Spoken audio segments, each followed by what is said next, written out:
You'll never truly conquer Earth, you know. Not before you have to destroy it.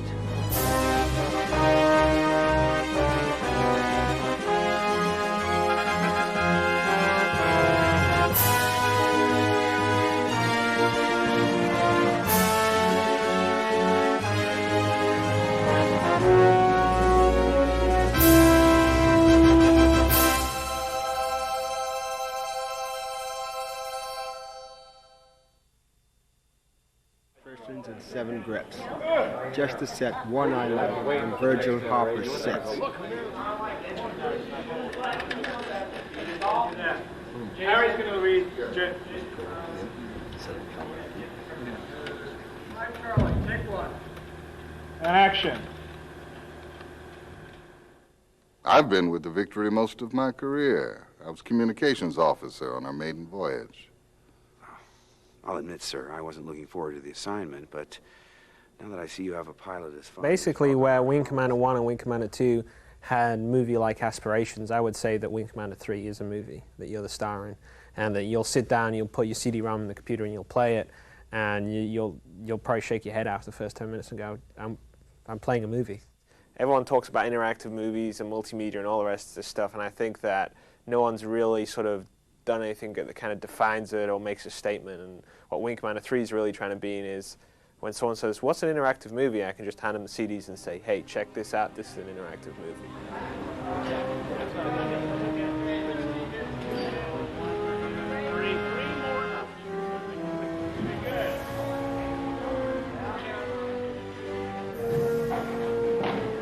Meeting with Chris Roberts was very positive for me because he is Wing Commander. He created the game, he's going to be directing, and the way he explained it to me fascinated me even more. It's exciting feeling like you're on the ground level of something that is new, and to me it suggests so many different possibilities. So impressed with the people that are performing in this, from Malcolm McDowell to John Rhys Davies, and Tom Wilson, certainly one of the most instinctively funny actors I've ever worked with. I mean, nothing that comes out of his mouth is not hysterically funny. So my acting challenge there is to keep a straight face while I'm doing a scene with him. Well, one way or another, we'll find out what Flash is made of. I guarantee you that.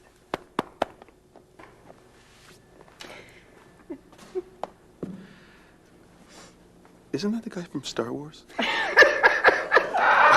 30 Apple, take one. How long was he behind me? For a long time. Thanks for telling me. Oh, you're welcome. Guess what I'm wearing under this? I don't even want to know. Come on, guess. No.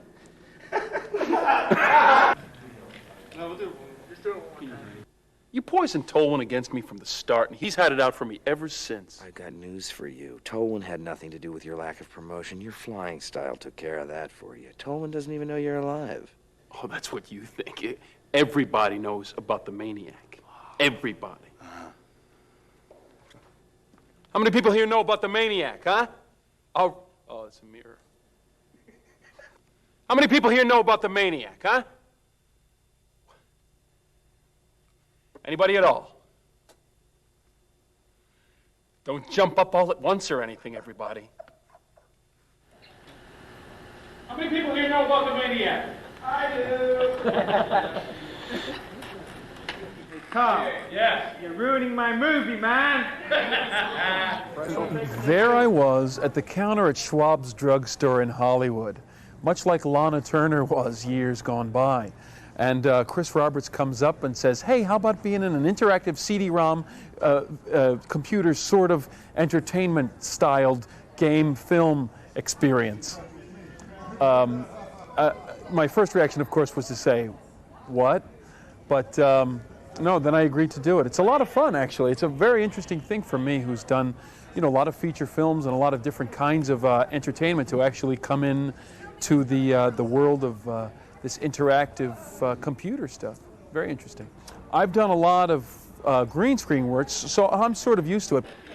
I think it's really interesting to watch, actually. Through the monitor, you can see what the ship looks like, and then It's just pretending. Now you're climbing ladders that lead to nowhere, and yet if you look down on the monitor, you've got your ship right there. It's the very essence of what actors do. We pretend.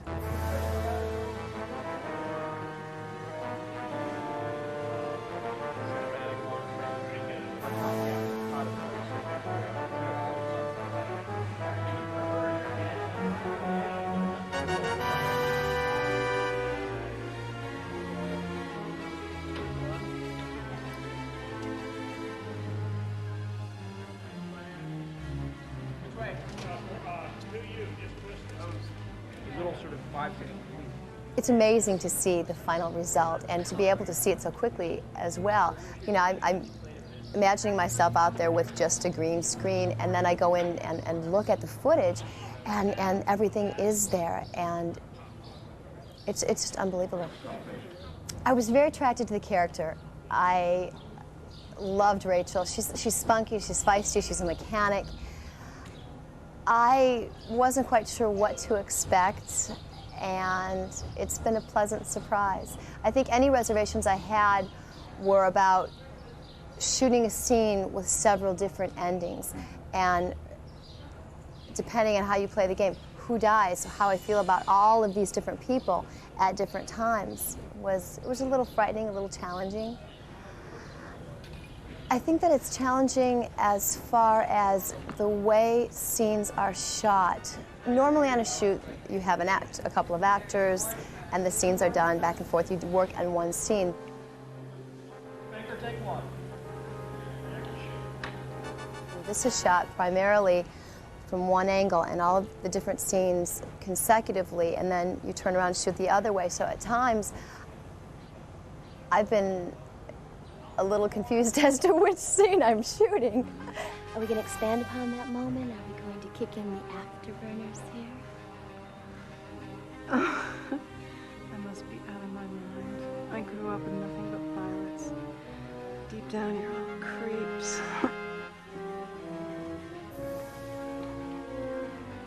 Whatever you may think, Rachel and I are not an item. So where's that leave us?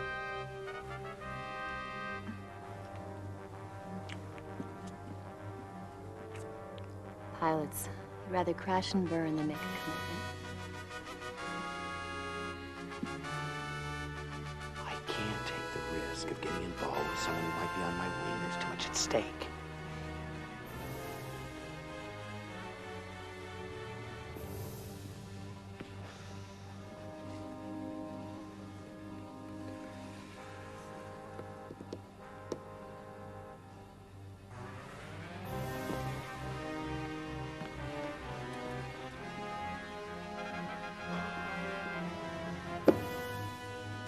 .153, Frank, take 3. Are you starting from the middle again? No, we're starting from the end. No, we're starting from the beginning, aren't we? Well, pick one. Hey, it's an interactive decision-making process. I hate when we shoot like 25 scenes on the right side, and then we go back and we shoot the same 25 scenes with my close-up or whatever. I mean, that's really difficult because generally you learn to sort of get into one idea and then you film all that and then you're done and then you go on to the next thing. But you might have a love scene, a scene where you kill someone, a scene where you're angry, a scene where you're happy, all in like very rapid succession. So that's, yeah, it's super challenging. It's like mind-boggling. All our shields are down. We can't stop them. They're not taking my ship. Sir, what are you doing? Sir, we're heading right into their fleet. What are you doing? We'll take as many of them with us as we can. Make your peace. All forms of acting are basically the same, but they all have a different approach. And the approach that you have here is that you have to be more flexible because you're going to play two different things. So you can't be as staunch one way and then not be able to recover from that and have to do the same thing on the same day. If you were doing it a different day, it's another story. But one moment when you're playing one thing this way and then you come back and you play it another way, you just have to be very flexible and you have to do your homework. So they're not all like that.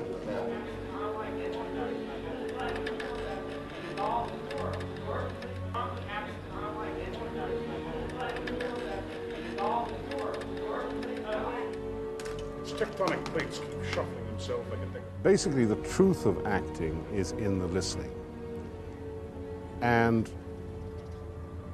when you have one set of possibilities, what the listening does is produce a response that is different each time. Now, with the interactive conversation, it goes to there and then it splits. One way, you're angry, your morale is high, you hit me. The other way, your morale is low, you don't hit me.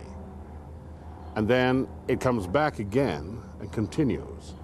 And because of the way, at the moment, people are shooting these things, they don't follow the different arcs all the way through in a different way.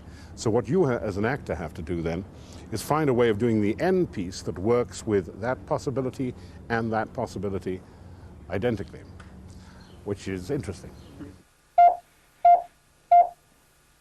You and I, Ape, have unfinished business. Now, I give you the chance. If you are a true warrior, you will take the challenge. You will see on your radar, I have sent my wingman off. The ancient test of courage is ours. The only limitations on it at present are the perennial limitations that we have in life, the limits of our own imaginations. One of the things that Chris has done for me is to open up a set of different possibilities.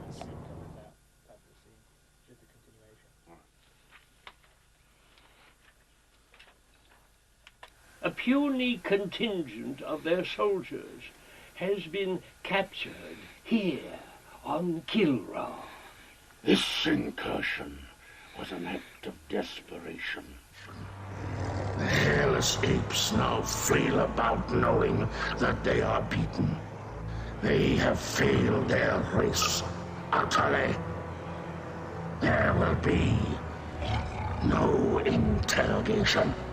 Do what you will with them. It's basically when we were going to do the Karathi, obviously they're huge, fierce, cat-like alien creatures, and so it's not going to be very easy to portray simply. So we went out to a big Hollywood special effects house who had a lot of experience doing this, and asked them to build us the Karathi with fully animatronic heads, which they have like all these remote control servos that control the mouth and the eyes, and then we had a computer system called Show Control that remembered the puppeteer programs in all the mouth movements and fine-tunes it, and then it remembers it all, and then it can just play it back on cue every single take.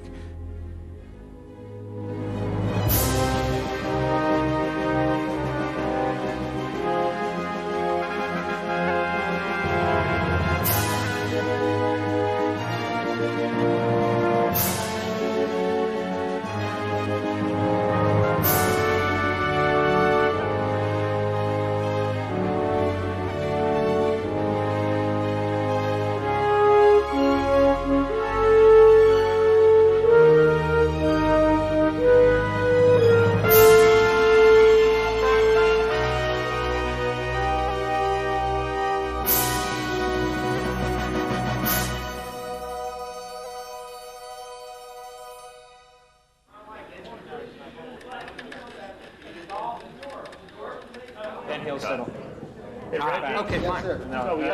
So I'll do it off screen. I was intrigued indeed by the whole idea of doing this computer game, and I have a feeling that this is the way the movie business is going to go in the future. This may save the movie business, per se. I mean, they probably won't do it all blue screen or green screen. They'll mix it, with real sets, and then the more expensive sets that they can't possibly afford to do will be done in this way with computers. You just have your own little imagination going, that you're in the middle of this incredible starship, and out the window is another galaxy. So it's fun to do. It's fun. I'm doing Star Trek at the moment, and the movie of it, and actually they've built the sets. What we see here on computer, they've built, and they're up to $35 million.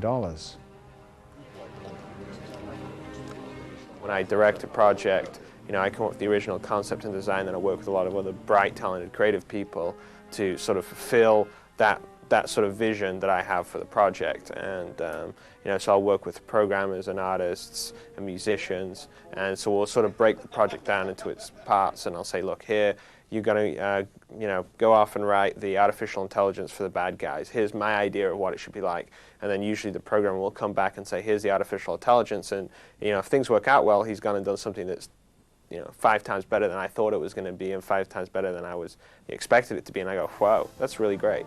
The combination of the graphics in the space flight and the graphics with the silicon graphics that we did with the interiors of the ship and with the live action and everything else will actually give you a really complete experience. There's no place in the game really where you feel like you're not actually there, like you're not actually on board the Victory and actually flying these missions.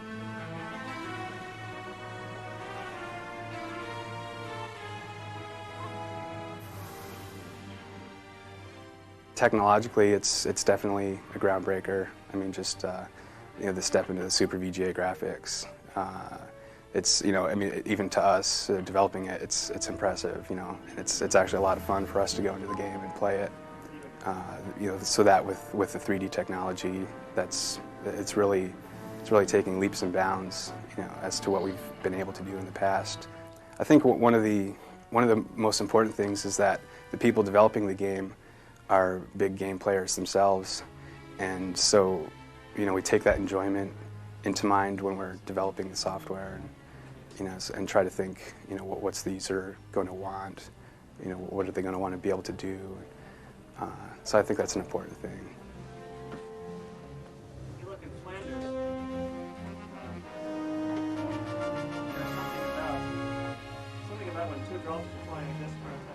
The main project we're working on is AI.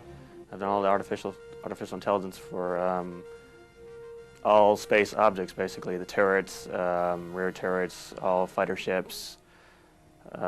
Just making sure we get a good balance between strong AI and playability. I mean, my initial reaction was to try and do really good AI where you just couldn't hit it, and it quickly turned out that that wasn't much fun. It was difficult to try and get accurate AI and not look like it was computer-controlled AI. We tried very much to get some sort of personality in there. Right now, there's about 8 different personalities that we based AI on. We try to make it feel like you're playing against people, and more so than actually computer-controlled AI.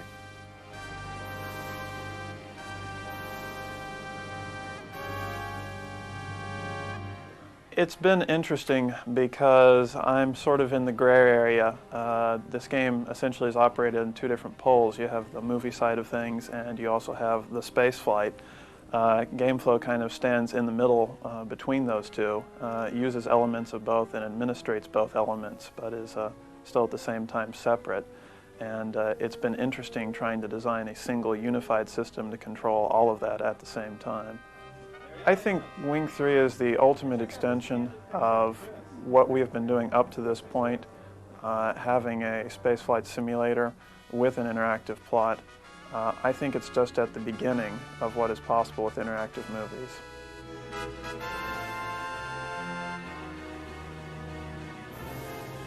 It was a lot more grueling, I guess.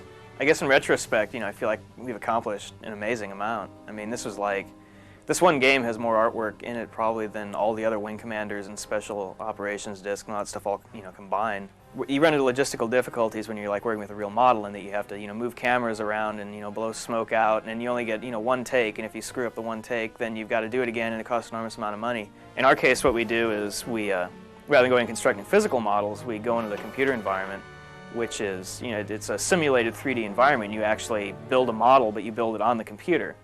So you actually have this full 3-dimensional object, you know, with paint and lighting on it and everything, but it only exists, you know, in the computer's memory. And then where it becomes a benefit to you is that once you have that thing built in the memory, you can do pretty much anything you want to with it.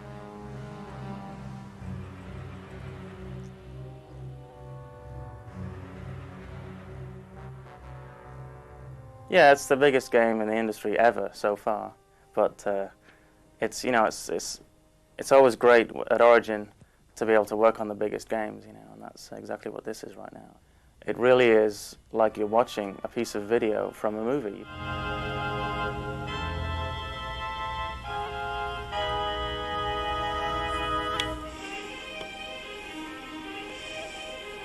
my whole theory behind film scoring, and this really is more like film scoring, I think, than writing for a game per se, even though it is called a game. My whole philosophy behind that is the music shouldn't interfere with what's going on. And in terms of what I want the player to feel, whatever that person is feeling, you know, at whatever point of the game is perfectly logical, and I just want the music to sort of highlight that.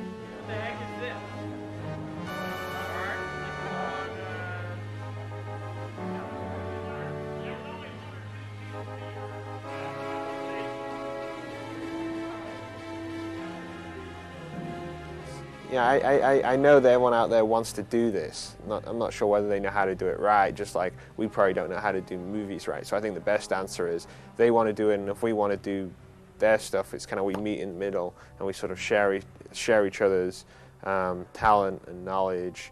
So, you know, I think it's best if both parties share each other's knowledge, and I think then you'll get some, you know, truly awesome products.